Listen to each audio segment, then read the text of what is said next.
शं नो मित्रस्यं वरुणः शं नो भवत्वर्यमा शं न इन्द्रो बृहस्पतिः शं नो विष्णुरुक्रमः नमो ब्रह्मणे नमस्ते वायो त्वमेव प्रत्यक्षं ब्रह्मासि त्वामेव प्रत्यक्षं ब्रह्म वदिष्यामि ऋतं वदिष्यामि सत्यं वदिष्यामि तन्मामवतु तद्वक्तारमवतु अवतु माम् अवतु वक्तारम् ओम शांति शांति शांति.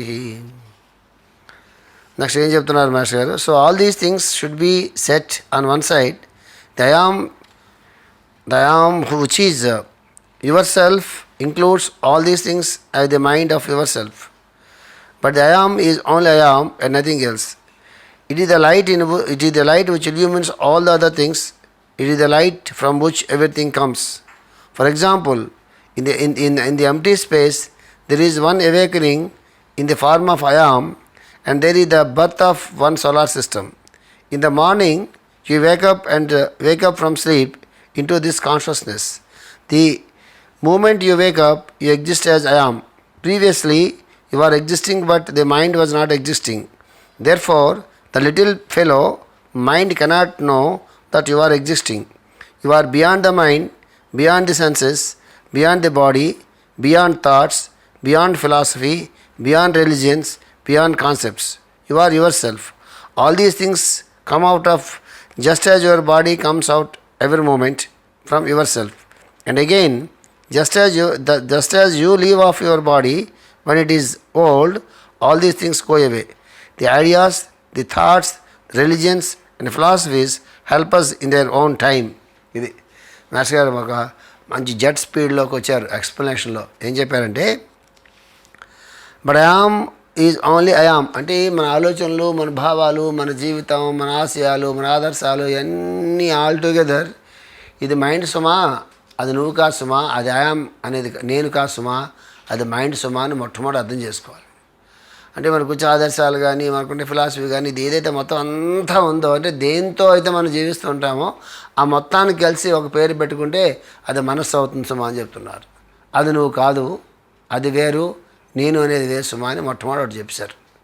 అంటే ఏం గుర్తుపెట్టుకోవాలి మనం? లేకపోతే ఏమవుతుందంటే మనకు వచ్చిన ఆలోచన మీదే మన జీవితం అంతా గడిచిపోతుంది. నేనే రైటు, నాకు వచ్చిన ఆలోచనే రైటు అని మనకున్నటువంటి మనస్సు ఏం చేసి పెడుతుందంటే, ఇతరుల కన్నా మనం ఎట్లా భిన్నమో, ఇతరుల కన్నా మనం ఎట్లా గొప్పో, ఇతరుల కన్నా మనం వేరుగా ఎలా ఉంటున్నామో ఎప్పుడూ అది అలా కంపేర్ చేసి చూపిస్తూ ఉంటుంది. That the danger with the mind. Mind ఎంత ఉపయోగపడుతుందో, ఎంత మంచి ఇన్స్ట్రుమెంటో మన చేతిలో, అట్ ది సేమ్ టైం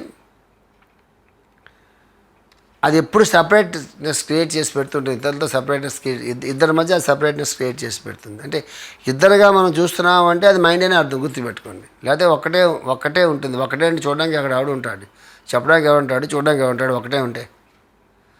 అది ఇక్కడ మాస్టర్ గారు చాలా సింపుల్ వర్డ్స్లో ఈ మొత్తం ప్యాకేజ్ అంతా కలిపితే, అంటే ఏదైతే మనం మొత్తం జీవితం అనుకుంటున్నాం ఆ ప్యాకేజ్ అంతా కలిపి that is your mind. But you are not your mind, you are I am సుమా అని చెప్తున్నారు. అది చాలా చిన్నపిల్లలకు చెప్పినట్టుగా చిన్నపిల్లలు కూడా అర్థమయ్యేటటువంటి టీచింగ్ ఇక్కడ మాస్టర్ గారు చేసి but I am is only I am and nothing else. I am అంటే only I am, but nothing else. అది నువ్వు అయ్యేవా లేదా అనేది ఒకటే పాయింట్. ఉన్నది ఒక్కటే, ఇద్దరు కాదు. అది నీకు, అది నువ్వు అయ్యేవా లేదా అంటే ఒకటే పాయింట్. అయ్యేను లేదు, అయ్యేను అని చెప్పడానికి ఎవడు లేడు అక్కడ. అవ్వలేదని చెప్పడానికి మాత్రం మనం ఉంటాం. అది నేనే అని చెప్పడానికి కూడా ఉండాలి కదా. అది లేదంటే లేదని చెప్పచ్చు, మనం ఉందని చెప్పలేం. అది చెప్తున్నారు ఇక్కడ. చెప్పిన తర్వాత అందుకే మనసు కరగాలి, దాంట్లో ఐస్ ముక్క నీళ్ళు అవ్వాలి, నువ్వు ఐస్ ముక్క కాదు, ఐస్ ముక్కలో ఉన్నటువంటి నీళ్లు నువ్వు సుమా, అది నీ నిజస్వరూపం సుమా అని ఎందుకు చెప్తారంటే అది కరగాలి. ఇది చెప్పిన తర్వాత, in the light which illumines all the other things, it is the light from which everything comes. ఆ వెలుగు అన్నిటినీ వెలిగిస్తుంటుంది. ఆ వెలుగులోంచి అన్నీ కూడా వచ్చినాయి సుమా అని చెప్తున్నారు మాస్టర్ గారు. ఇవన్నీ ధ్యానాలు. ఇవన్నీ కూడా ధ్యానం అంటే ఒక టెక్నిక్గా అనుకుంటే ఇవి ధ్యానంగా మనకు మారవు. ఇవన్నీ కూడా ధ్యానానికి సంబంధించినవి. ఏం చెప్తున్నారు? It is the light which illumines all the other things. అన్నిటినీ ఇది వెలిగిస్తుంది. It is the light from which everything comes. ఈ వెలుగులోంచి అన్నీ కూడా బయటకు వస్తున్నాయి. It is the light from which everything comes. For example, in the empty space there is one awakening in the form of I am, then there is the birth of one solar system. Empty space అనేది space అంతా ఎంప్టీగా, space ఇప్పుడు ఎంప్టీగా ఉండదంటే మరి ఎంప్టీగా ఉన్నప్పుడు అంటే ఇంకా సృష్టి ఆడడానికి ముందు అది ఎంప్టీ స్పేస్ అంటే ఆ స్పేస్లో ఒక అవేకనింగ్ అనేది, ఒక మేల్కొల్పు అనేది మొట్టమొదటి జరిగిందట. అది సోలార్ సిస్టమ్. సోలార్ సిస్టమ్ అంటే మొట్టమొదటి సూర్యుడు పుట్టాడనమాట. Then for example in empty space there is one awakening in the form of I am, నేనుగా ఒక అవేకనింగ్ జరిగిందంట.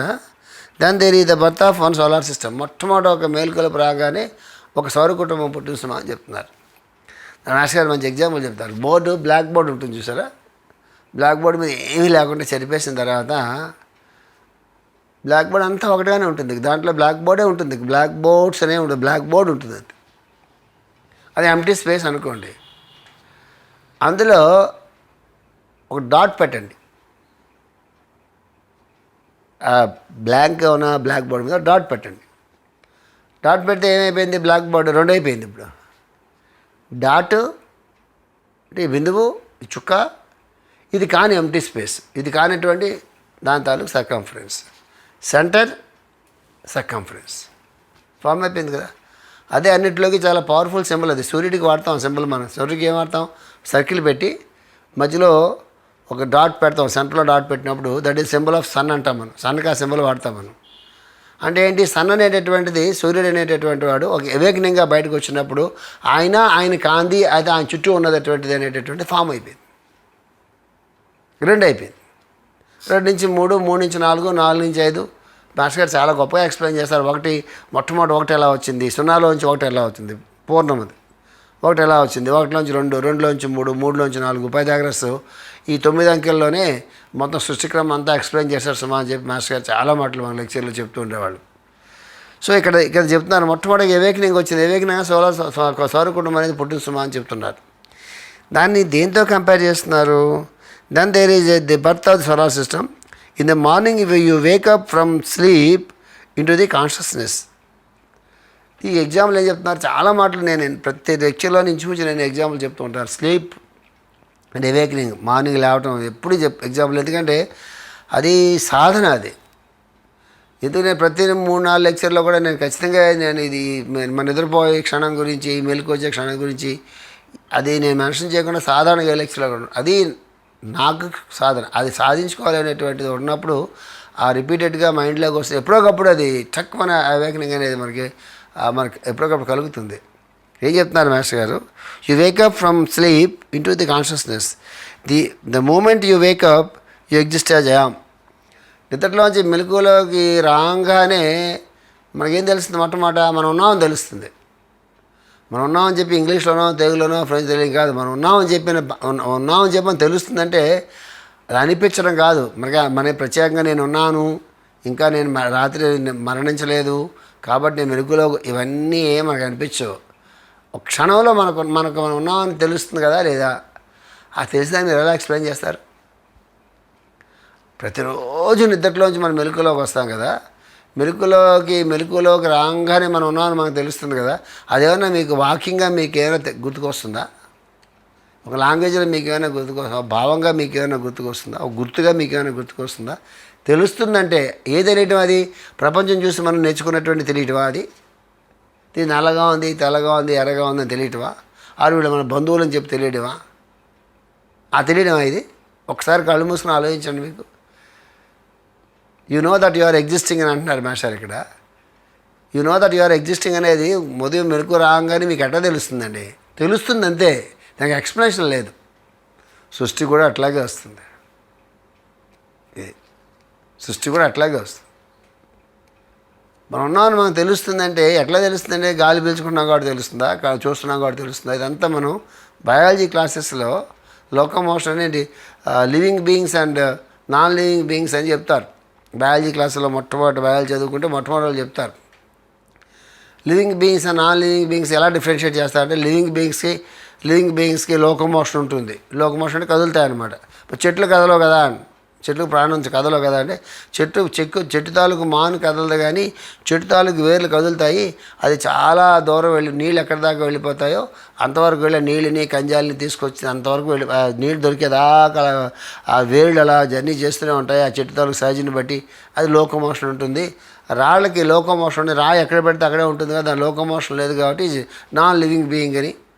ఇలా ఎవరైనా బయాలజీ స్టూడెంట్స్ ఎవరన్నా అంటే మీకు అర్థమవుతుంది ఏం చెప్తున్నాను. మొట్టమొదటి రోజుల్లో బిగినింగ్ క్లాసుల్లో చెప్తారు ఇది. అట్లా ఎక్స్ప్లెనేషన్స్ ఇక్కడ కుదరవు. అదొక లెవెల్ ఆఫ్ అండర్స్టాండింగ్. అది ఏం చెప్తున్నారంటే the moment you wake up you exist as I am. Previously you are existing but the mind was not existing. మన ఎదుట్లో మనం ఉన్నామా లేవా? ఉన్నాం. ఉన్నట్టుగా నీకేం తెలుసా? తెలియదు. ఎందుకు తెలియదు? తెలుసుకునే మనసు కూడా నిద్రపోతుంది. తెలుసుకునే మనసు కూడా నిద్రపోతుంది కాబట్టి నువ్వు లేకుండా పోయావా? ఉన్నావు. లోపల జరిగేటటువంటి కార్యక్రమాలన్నీ ఆగిపోయినాయా? ఆగిపోలేదు. అది మనం ఉంటామంటే అర్థం చేసుకో. అంటే ఇది చాలా సులువుగా అర్థమవుతున్నట్టుగా ఉంటుంది కదా. సులువుగా అర్థం అవడానికి ఇక్కడే ఉండదు, అర్థం కాకపోవడం ఇక్కడే ఉండదు. అర్థం అయ్యే స్థితి నుంచి I am in the existence అని అంటున్నారు. ఆ ఎగ్జిస్టెన్స్ అనేది అది మన ఇది భాషతో అర్థం చేసుకోవడం కాదు. ఆ స్థితిలో మనం ఉంటాం అనేది. అది నిద్రలో ఉన్నామా లేదా? మనం ఉన్నాం. ఎక్కడ తెలుసు? మధ్యలో మెలకు వచ్చింది కాబట్టి. మెలకులా తెలియడానికి ఏం లేదు. సో నిద్రలో ఉండడం నీకు తెలుసా? తెలియదు. నిద్రలో ఉంటాడు మనకు ఎక్కడ తెలుస్తుంది? ఎందుకంటే తెలుసుకునే మైండ్ లేదు అక్కడ. ఆ ఎగ్జిస్టెన్స్ అనే దాన్ని, హుయామై అనే దాన్ని అర్థం చేసుకోవడానికి ఇన్ని పొరలు ఉంటాయండి. ఉత్తినే అదే అర్థం కాదు. అది ఎన్ని ఐఆమ్ దట్ ఐఆమ్ అని కానీ, నేను అని కానీ అది అర్థం చేసుకోవడానికి చాలా లేయర్స్ బై లేయర్స్ చాలా చాలా చాలా ఉంటాయి. అది మాస్టర్ గారు చాలా చక్కగా సిస్టమేటిక్గా ఎక్స్ప్లెయిన్ చేస్తున్నారు ఇది. So previously you were existing but the mind was not existing. Therefore the little fellow mind cannot know that you are existing. ఈ చిన్నవాడు మనసు ఉంది, అది నువ్వు ఎగ్జిస్ట్ అవుతున్నావు అని చెప్పి దానికి తెలియదుట. Existing. You are beyond the mind. You are అంటే నేను అనేటటువంటిది బియాండ్ ద మైండ్, మనస్సుకు అతీతంగా ఉంటుంది. బియాండ్ ది సెన్సెస్, ఇంద్రియాలకు అతీతంగా ఉంటుంది. బియాండ్ ద బాడీ, శరీరానికి అతీతంగా ఉంటుంది. బియాండ్ ది థాట్స్, ఆలోచనలకు అతీతంగా ఉంటుంది. బియాండ్ ఫిలాసఫీ, తత్వాలకన్నిటికి అతీతంగా ఉంటుంది. బియాండ్ రిలీజియన్స్, మతాలకు అతీతంగా ఉంటుంది. Beyond concepts, it is my concept అంటాను చూసారా, వాటికి కూడా అతీతంగా ఉంటుంది సుమా అని చెప్తున్నారు. This is my concept about God. ఈ కాన్సెప్ట్ అనే దానికి చాలా వాల్యూ కదా ఇది. ఇప్పుడు ఎప్పుడైనా మనం ప్రజెంటేషన్స్కి వెళ్ళినప్పుడు, పెద్ద పెద్ద సెమినార్స్, కాన్ఫరెన్సెస్ అవుతున్నప్పుడు ఏదైనా ఒక విషయం గురించి డిఫరెంట్ యాంగిల్స్లో వాళ్ళు డిస్కస్ చేస్తున్నప్పుడు this is my concept about this అంటే కొంతమంది కొన్ని కాన్సెప్ట్స్ మనం చూసారా యాడ్స్లో, ఐడియా మన జీవితాన్నే మార్చేస్తుంది అంటారు చూసారా. ఐడియా ఒక జీవితాన్ని మార్చేస్తుందంటే కొంతమంది ఇచ్చే కాన్సెప్ట్స్ ఉంటాయి, అవి ఐ ఓపెనర్స్గా ఉంటాయి. అది ఒక హిస్టరీని క్రియేట్ చేస్తాయి. నువ్వు బియాండ్ కాన్సెప్ట్ అంటే కాన్సెప్ట్ అనే మనం బతుకుతాం. మనకంటే ఒక కాన్సెప్ట్ ఉంటుంది జీవితంలో. ఎవరైతే తన కాన్సెప్ట్ని బెటర్గా ప్రజెంట్ చేస్తారో, ఆ ప్రాజెక్ట్ అంతా ముందుకెళ్ళడానికి కాన్సెప్ట్ ఎలాగైతే పనికొస్తుందో, ఆ కాన్సెప్ట్ డెవలప్ చేసినటువంటి వాడికి ప్రపంచంలో అగ్రస్థానం ఉంటుంది. యు ఆర్ బియాండ్ కాన్సెప్ట్ అంటే ఎట్లా? ఆ కాన్సెప్ట్ ఎక్కడిలో నుంచి వచ్చింది? నీ లోపల నుంచి వచ్చింది, నీ ఇన్నర్ కేవ్స్లోంచి వచ్చింది. Because you are the manuscript, you are the very old manuscript. ఆ కాన్సెప్ట్ ఎంత గొప్పదైనా ఎక్కడి నుంచి వచ్చింది? అది మన లోపల అంతరాంతరాల నుంచి వచ్చింది చూసారా. అది నేను అని తెలిసినప్పుడు ఈ కాన్సెప్ట్ నీకు ఆతరాడు గొప్ప అవచ్చు, నీకు గొప్ప కాదు అది. ఎందుకంటే you are not your concept, you are I yam.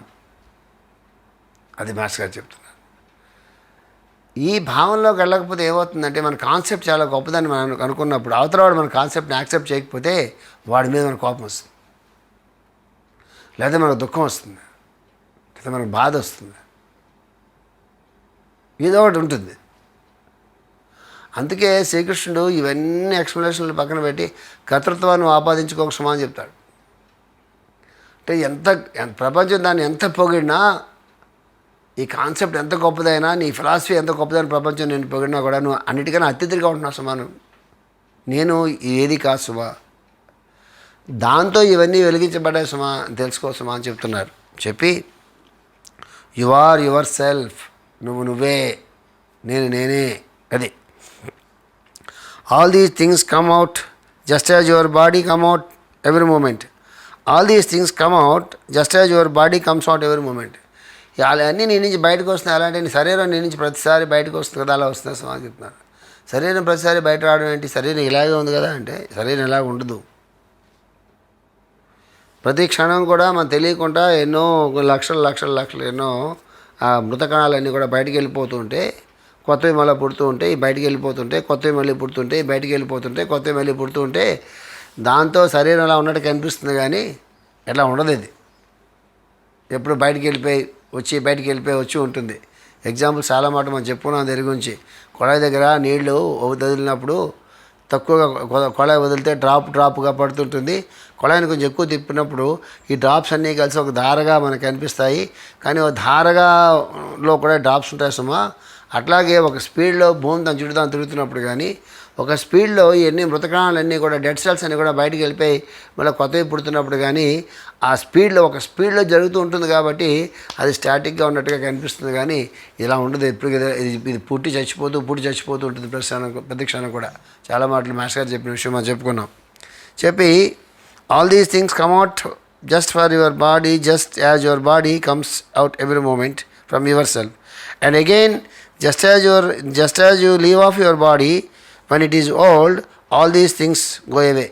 ఎట్లాగైతే నువ్వు శరీరాన్ని వదిలిపెట్టి వెళ్ళిపోతున్నావో, నువ్వు ముసలి వృద్ధాప్యం వచ్చిన తర్వాత ఎట్లాగైతే నువ్వు శరీరాన్ని వదిలిపెట్టి నువ్వు బయటికి వెళ్ళిపోతున్నావో, అట్లాగే శరీరం వదిలిపెట్టగానే నీ తాలూకు థాట్స్, ఫిలాసఫీస్, రిలిజియన్స్ ఇవన్నీ కూడా మొత్తం అన్నీ కూడా బయటికి వెళ్ళిపోతే సమాజం చెప్తున్నారు. ఇది వైరాగ్య భావన అర్థం చేసుకోవడం అంటే ఇవేవి దేన్నైతే పట్టుకుని జీవితాంతం మనం అనుకుంటున్నామో అవి లోపల వాడు బయటికి వెళ్ళిపోగానే శరీరంతో అవి కూడా వెళ్ళిపోతే సమాజం చెప్తున్నారు. అట్లాగే శరీరంలోకి మనం రాగానే కూడా ఒక రిలిజియన్ని, ఒక ఫిలాసఫీని, ఒక కాన్సెప్ట్ని పట్టుకుని మనం రాము. శరీరంలోకి వచ్చేటప్పుడు ఊపిరితిత్తుల్ని, గుండెకాయ, ఈ శరీరం నడవడానికి కావాల్సినటువంటి కాళ్ళు, చెవులు, ముక్కు ఇవన్నీ పెట్టుకుని శరీరం ధరించి భూమి మీదకి వస్తాడు తప్ప ఒక కల్టు, ఒక సెక్టు, ఒక గ్రూపు, ఒక రిలిజియన్, ఒక నేషన్ ఏం పెట్టుకుని రాడువాడు. అవన్నీ తర్వాత మనం ఆ లేబుల్స్ అన్నీ వేస్తాం వాడికి. లేదా వాడికి వాళ్ళని వేసుకుంటాడు. పెద్ద అయిన తర్వాత మనం ముందు లేబుల్స్ మనం వేస్తాము. Son of so and so, religion, nationality, ఇదే ఇండియా, అదే అట్లాగా అవన్నీ పుట్టంగానే మనం అన్ని లేబుల్స్ అన్నీ వాడికి ఇచ్చి దిస్ ఈజ్ యూ అని మనం ఒక లిమిటేషన్స్ వాడికి కల్పిస్తాం. ఆ జీవుడికి పెద్దకి వాడే కల్పించుకుంటాం. మనం కల్పించక్కర్లా. పుట్టంగానే తల్లిదండ్రులు కల్పిస్తారు, లిమిటేషన్లు కల్పిస్తారు. పెద్ద అయిన తర్వాత మనమే కల్పించుకుంటూ ఉంటాం. అవే మనం తెచ్చుకోలేము. మనతో పాటు రిలిజియన్ మనం తెచ్చుకున్నాం. పేరెంట్స్ ఏ రిలిజియనో ఆ రిలిజియన్ ఆటోమేటిక్గా మనకి రావడం తప్పిస్తే ప్రత్యేకంగా జీవుడిని తెచ్చుకోడు కదా. అక్కడి నుంచి ఒట్టి చేతులతో వస్తాడు, పోయేటప్పుడు ఒట్టి చేతులతోనే పోతాడు. అదే కదా. అది చెప్పిన తర్వాత ఇంకొకటి చెప్పి నెక్స్ట్ వీక్ మళ్ళీ వెళ్దాం. And again just as you have all of your body when it is old, all these things go away. The ideas, the thoughts, religions and philosophies help us in their own time. అది master గారు మళ్ళీ వైరాగ్యంలోకి వెళ్ళిపోయి ఎలా స్తబ్దత అనేటటువంటిది వచ్చి మళ్ళీ వీడు సోమరిపోతే అయిపోతాడో అంటే పెద్దవాళ్ళ రచనలో ఉండే గొప్పతనం అది. ఏదో వాడు చెప్పిన తర్వాత దాన్ని అపార్థం చేసుకునే అవకాశం ఉందని తెలిసినప్పుడు అంటే వాళ్ళు రీడర్గా కూడా వాళ్ళే ఉంటారు, రైటర్గా వాళ్ళే ఉన్నప్పుడు రీడర్గా కూడా వాళ్ళే ఉంటారు. అంటే ఎలా వస్తుంది తెలుసా? అది ఆయనలో మనం ఉన్నాము, మనలో ఆయన ఉన్నాడని అనుకున్నప్పుడు, అందరిలో ఈయనే వర్తిస్తున్నప్పుడు, చదువుకున్న తర్వాత విన్న తర్వాత ఎవరెవరికి ఎలాంటి డౌట్స్ వస్తాయనేటటువంటిది ఆ డౌట్స్ వీళ్ళలోంచే పుడతాయి. అది ధ్యానం అంటే. ఇప్పుడు ఆయనలో మనం ఉన్నాం, మనలో ఆయన ఉన్నాడు అనేది నిజమైనప్పుడే, ఆ స్థితిలో ఉన్నప్పుడే ఒక విషయం వీళ్ళు చెప్తున్నప్పుడు, ఒక విషయం వీళ్ళు రాస్తున్నప్పుడు అందరూ వాళ్ళలోనే ఉంటున్నారు, ఆయనలోనే ఉంటున్నారు కాబట్టి ఆ ఉన్నటువంటి వాళ్ళు అంటే మొత్తం లోకం అంతా ఆయనలోనే ఉంటుంది కాబట్టి అప్పుడు ఇది వినంగానే అవతల వాళ్ళకి ఎటువంటి ప్రశ్నలు వస్తాయనేటటువంటిది కూడా అవి కూడా ఆయన నుంచి పుడతాయి. సమాధానం లేకుండా ప్రశ్న లేదుగా. సో సమాధానం కూడా మన ఆయన నుంచే పుడుతుంది, అది కూడా ఆయన బయట పెడతారు. అదే ఇది ఎక్స్ప్లెనేషన్. ఏం చెప్పారు? when it is old, all these things go away. The ideas, the thoughts, religions and philosophies help us in their own time. In their own time. అంటే మన జీవితం మనం ప్రారంభించిన తర్వాత ఆయా సమయాల్లో ఈ మన తెలివితేటలు కానీ, రిలిజియన్స్ కానీ, ఫిలాసఫీస్ కానీ ఇవన్నీ కూడా వాటి సమయంలో ఉపయోగపడతాయి సుమా అని చెప్తున్నారు. అది బ్యూటీ ఆఫ్ ది టీచింగ్ అంటే అట్ దేర్ ఏం చెప్పారు ఇక్కడ వాడు ఏం యూజ్ చేశారు, ఇన్ దేర్ ఓన్ టైం అనే వాడు యూజ్ చేస్తారు. In their own time. In their own time అంటే అర్థం ఏంటంటే అవి ఎప్పుడు ఉపయోగపడాలో ఆ టైంకి అది ఉపయోగపడతా సుమా అని చెప్పారు.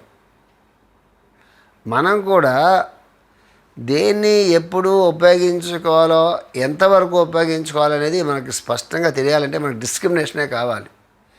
చిన్నప్పుడు ఎప్పుడో మనం ఉపయోగించుకున్నవి అదే జన్మంతా మనం క్యారీ చేయాలి రూల్ లేదు అసలు. అట్లా రూల్స్ ఏమి ఉండవు. ఏ వయసులో, ఏ స్థితిలో, ఎట్లాంటి పరిస్థితుల్లో ఏది మనల్ని ఉద్ధరిస్తుందో, ఏ భావన మనల్ని ఉద్ధరిస్తుందో, ఏ సంకల్పం మనల్ని ఉద్ధరిస్తుందో, ఏ ఆలోచన మనల్ని ఉద్ధరిస్తుందో, దేంతో అయితే మనం ఉన్న స్థితిలో నుంచి ఉన్నతమైన స్థితిలోకి వెళ్ళడానికి మనకి గైడెన్స్ దొరుకుతుందో దాన్ని ఆ సమయంలో టేకప్ చేయాలి. అన్నం తింటున్నామండి, సింపుల్ ఎగ్జాంపుల్. అన్నం తింటున్నప్పుడు భగవద్గీత గుర్తుకొచ్చింది అనుకుందాం ఉదాహరణకి. నైనం చిందంతి సస్రాణి నైనం దహతి పావక అనేది గుర్తుకో. ఆ శ్లోకం మనకేం ఉపయోగపడుతుంది అప్పుడు? భగవద్గీత గొప్పదే. ఏది ఉపయోగపడుతుంది? అతి పొలనివి, అతి ఘాటుగా ఉండేవి, పులిసిపోయినవి, చాలా కాలం నుంచి మురగబెట్టి నిలవబెట్టినవి, తీక్ష్ణములు, రోక్షణములు అంటాం కదా మనం, అవన్నీ ఆహారంగా తీసుకోవద్దు సుమా అని కృష్ణుడు చెప్పాడు కదా. ఆ శ్లోకం ఆహారం తినేటప్పుడు మనకు గుర్తురావాలి. అంతేగాని నిప్పుతో కాలదు, శస్త్రంతో ఇదేమీ నరకబడదు, ఛేదించబడదు, నీళ్ళతో తడవదు. అదెందుకు మనం భోజనం చేస్తున్నప్పుడు ఆ శ్లోకం మనకెందుకు? శ్లోకం గొప్పదే కావచ్చు కదా. అట్లా చాలా చిన్న ఎగ్జాంపుల్ చెప్తున్నాను మీకు. పెద్ద ఎగ్జాంపుల్స్ వెళ్ళేటప్పటికి ఒక్కొక్క జీవితంలో, ఒక్కొక్క స్టేజ్లో, ఒక్కొక్క వయస్సులో ఉన్నటువంటి పరిస్థితుల్లో ఆ టైంకి మనకి అవైలబుల్గా ఉన్న వాటిలోంచి ఏది బెస్ట్గా ఉందో ఆ టైంకి ఉండేదాన్ని మనం దాన్ని పికప్ చేసి దాన్ని మనం ఆచరణలో తెచ్చుకోవడం కోసం ప్రయత్నం చేయాలి. అన్ని సమయాల్లో అన్నీ కూడా మనకి అప్లై కావు అది చెప్తున్నారు. దానికి శ్రీకృష్ణ మళ్ళీ ఆయన ఏం చెప్తారు, ఏ సమయంలో నీకు ఏది గుర్తు రావాలో అది నీ చేతిలో లేదురా, నా చేతిలో ఉందిరా అని చెప్తారు. ఆ శ్లోకం గుర్తు రావాలి, అప్పుడు శ్రీకృష్ణుడు గుర్తు రావాలి. అప్పుడు శ్రీకృష్ణుడు గుర్తుకొచ్చి కృష్ణాష్టోత్రం చదువుకోమని చెప్పట్లేదు. అట్లా గుర్తు రావాలంటే ధ్యానం ఒక్కటే శరణ్యం. అది నెక్స్ట్ ఏంటి తెలుసా, అనన్యా చింతయంతో మాం ఏ జన పర్యుపాస్త అని చెప్పాడు చూసారా. అన్నీ ఏది ఆలోచించకుండా అన్నీ నాకే శరణొచ్చు అని చెప్తే అప్పుడు శ్రీకృష్ణుడు గుర్తు రావడం కాదు. ఏ పని మనం చేస్తున్నామో అంటే దాన్ని మన లెవెల్కి దింపుకున్నప్పుడు, ఆ శ్లోకాన్ని మన స్థాయికి దింపుకున్నప్పుడు, దాని సాధనలోకి ఆ శ్లోకాన్ని మార్చుకున్నప్పుడు మనకేం తెలుస్తుంది తెలుసా, ఏ పని చేస్తున్నామో ఆ పని మీద మాత్రమే జాసట్టి పెట్టరా, మిగతా వాటి మీద కాదు సుమా అని అర్థం చేసుకోవాలి. మనం మేనేజ్మెంట్ కోర్సెస్లో చాలా బెస్ట్ శ్లోకం అదే. ఎవడు ఏ పని చేస్తున్నాడో దాని మీద మాత్రమే లక్ష్యం కానీ ధ్యేయం కానీ పెట్టుకుని పని చేస్తున్నప్పుడు, దాని మీదే మొత్తం అంతా ఫోకస్ అంతా పెట్టినప్పుడు, యోగక్షేమం వహాభ్యూహం అని చెప్పాడే, ఆ యోగక్షేమాలన్నీ నేను చూస్తా అని చెప్పాడు చూస్తారా, ఆ యోగక్షేమాలన్నీ వస్తాయి. అప్పుడు యోగక్షేమం అంటే రాజయోగం అనుకోవాల్సిన అవసరం లేదు మనకి. ఆ పని ఫలిస్తుంది, అది సిద్ధిస్తుంది. అది ఆ శ్లోకాన్ని మనం అలా అర్థం చేసుకోవాలి. అట్లాగా మా రిలిజియన్స్ని కానీ, సైన్స్ని కానీ, మరొక దాన్ని కానీ దాని సమాజంలో వాటిని ఉపయోగించుకోవడం గురించి అవి క్రియేట్ చేయబడ్డాయి. The main purpose is that. అది పెట్టి నెతికి పెట్టుకుని కొట్టుకోమని కాదు. అది పెట్టుకుని ఊరేగమని కాదు. అది మెడలో మూర్చబిడ్డలాగా వేసుకుని ఊరని తిరగమని కాదు. నేను ఆ రిలిజియన్ ఈ రిలిజియన్ అని చెప్పి ఎంతవరకు ఉపయోగపడతాయి అంతవరకు ఉపయోగపడతాయి. ఏ సమయంలో ఉపయోగపడాలి ఆ సమయంలో ఉపయోగపడతాయి సమాజం చెప్తున్నారు మాస్టర్ గారు. చాలా గొప్ప టీచింగ్ ఇది. ఇవన్నీ మనం ఇన్ఫర్మేషన్గా దాచుకోవడం కాదండి, ఇవన్నీ కూడా మన లైఫ్లో అప్లై చేసుకోవడం కోసం చెప్పినటువంటి విషయాలు ఇవి. మళ్ళీ వచ్చేవారం మళ్ళీ మనం చెప్పుకుందాం. స్వస్తి ప్రజాభ్య పరిపాలయంతాం న్యాయేన మార్గేణ మహీమహీషాః గోబ్రాహ్మణేభ్యः శుభమస్తు నిత్యం లోకాः సమస్తాः సుఖినో భవంతు. ఓం శాంతి శాంతి శాంతి.